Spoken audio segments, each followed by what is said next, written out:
you who are devastated. Time will heal. New text messages show the pressure former NFL quarterback Brett Favre was putting on then Mississippi Governor Phil Bryant. Favre requested money for an indoor football practice facility. Things will get better.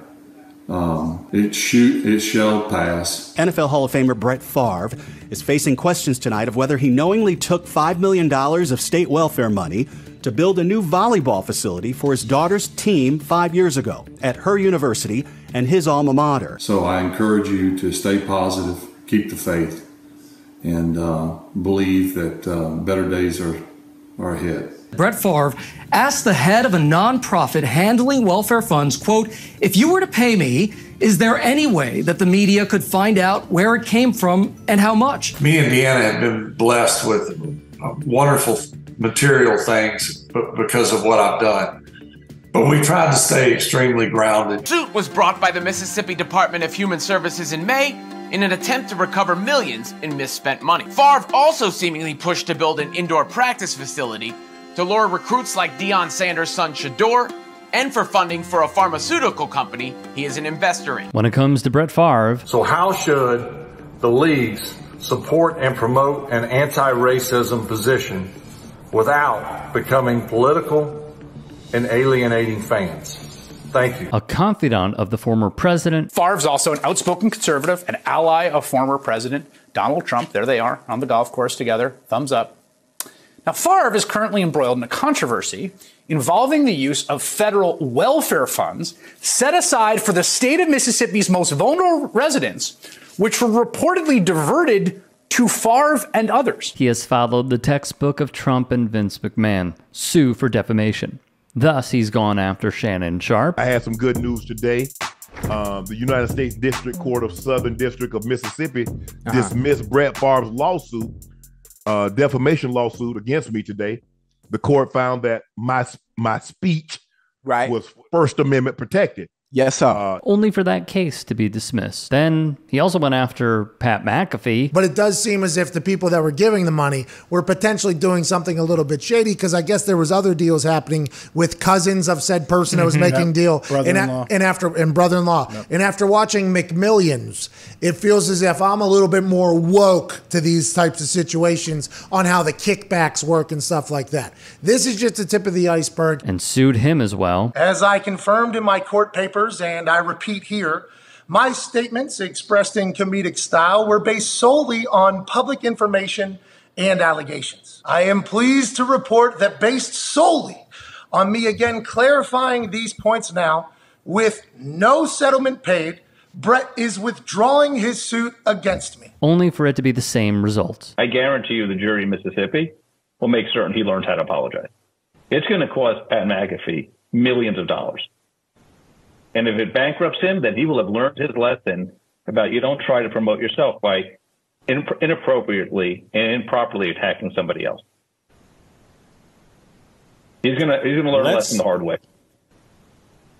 Wow. Meaning this age quite well. Last year, middle of last year, my office, which includes 135 CPAs, investigators, and attorneys, we got a tip in that suggested that the director of the Department of Human Services was misdirecting money and potentially involved in an embezzlement scheme. Mississippi State Auditor Shad White would not be immune either. We've seen a ton of welfare money that's intended for the poorest folks here in the state of Mississippi flowing to people who just simply did not need it. There was a period, clearly, where powerful people were benefiting from TANF funds here in the state of Mississippi. The first time that I knew that Brett Favre had some sort of intersection with our investigation was when an investigator walked into my office and he said, "I need you to watch this video." State Auditor Shad White led the investigation. It was a video of Mr. Favre promoting Prevacus's product, which was a nasal spray that was designed to prevent concussions. And my first question was, what does this have to do with welfare money? And the investigator's answer was exactly, what does it have to do with welfare money? Favre brought a suit against him as well. The difference in White's approach in comparison to the McAfees and the Sharps is this. Via Front Office Sports, and it is quite a revelation. White filed a countersuit in Hinds County Circuit Court against Brett Favre, seeking nearly $729,000 $600,000, which includes $437,000 in principal and $292,790 in unpaid interest related to the $1.1 million in welfare funds Favre received. That money was paid to Favre through a scheme that led its plotters to plead guilty to fraud charges in exchange for his performing speeches, signing autographs, and recording a public service announcement. In a press release, and he also met the media, but in the press release, let's focus on this. White would say the following: Mississippi's constitution and laws require that the state auditor act to protect the taxpayers and fully collect all public funds which Mr. Favre received from Nancy New and John Davis. Mr. Favre's meritless defamation suit provides the opportunity for the recovery of the principal and interest which Mr. Favre failed to repay. Some of the best work that we have seen done are from two sources. Mississippi Today, specifically Anna Wolf, who has covered this story and broke this story, and Ashton Pittman of the Mississippi Free Press. Now, from the Mississippi Free Press, it would read this. White said in 2020 that Favre had improperly received $1.1 million in speaking fees from a nonprofit organization that spent welfare with approval from the Mississippi Department of Human Services. The money from the Temporary Assistance for Needy Families, or TANF program, was to go toward a volleyball arena at the University of Southern Miss, where Brett also claims as his alma mater, and where his daughter Bray Lee played. Favre agreed to lead fundraising efforts for the facility at the school where his daughter started playing. More from Emily Wagstaff. Favre repaid $500,000 to the state in May 2020 and $600,000 in October 2021, but the new court filing said he still owes $729,790 because interest caused growth in the original amount he owed. It boggles the mind that Mr. Favre could imagine he is entitled to the equivalent of an interest-free loan of $1.1 million in taxpayer money, especially money intended for the benefit of the poor, White would say in his statement. Now, I understand, as we have been covering this for what feels like a plethora of time, tons of time, there is yet another wrinkle. And I know it's hard to imagine how could another branch possibly grow from this tree, yet it has. And this is via Front Office Sports' AJ Perez.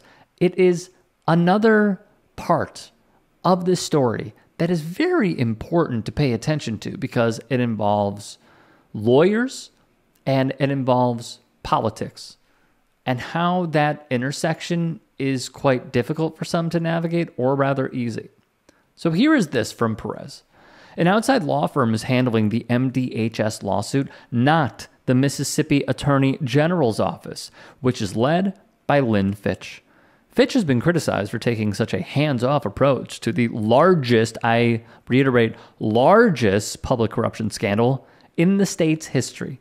Beyond the AG's office not working the case, civil case, Fitch's lawyers have not filed a single criminal count against any of those involved, forcing county and federal authorities to fill the void.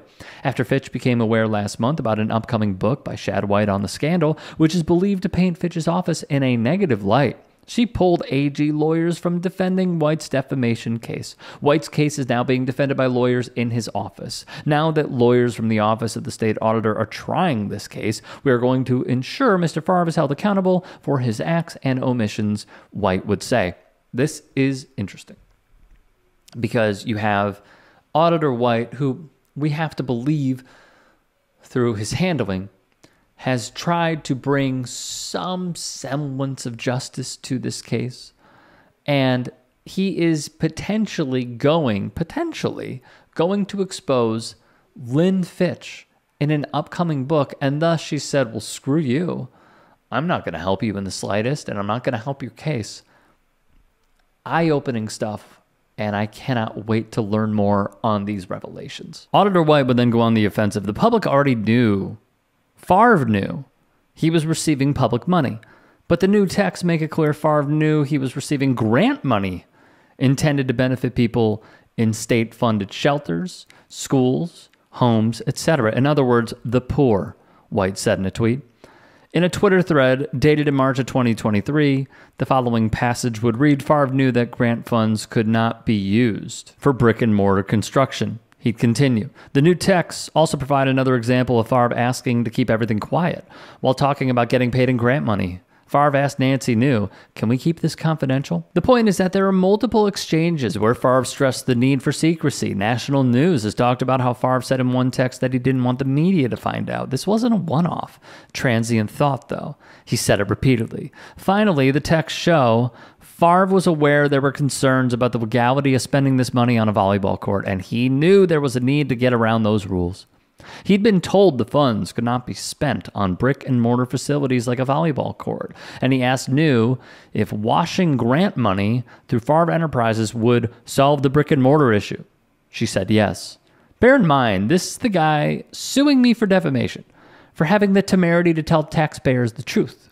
That Favre knew he was being paid in public funds, and he knows this was a sham. White has said that from 2016 to 2019, the Mississippi Department of Human Services misspent more than $77 million in welfare money. Prosecutors have said the department gave money to nonprofit organizations that spent it on projects, such as a $5 million volleyball facility at the University of Southern Miss, a project for which Favre agreed to raise money. Everything Auditor White has said about this case is true, and is backed by years of audit work by the pros at the Office of the State Auditor, the auditor would say. It's mind-boggling that Mr. Favre wants to have a trial about that question. Mr. Favre has called Auditor White and his team liars, despite repaying some of the money our office demanded from him. He's also claimed the auditors are liars despite clear documentary evidence showing he benefited from misspent funds. Instead of paying New York litigators to try this case, he'd be better off fully repaying the amount of welfare funds he owes the state. If there's any story that we missed or any story that you would like to submit, get at me. I will throw up the graphic here. Get at me on Twitter, on Instagram, on TikTok. Send me a message. Send me a DM. And again, there are only so many hours in a day. There could be stuff that we missed or even on the local level that you want us to cover. Get at us, submit it to us. We'll take a look. Appreciate you watching. Have a good day.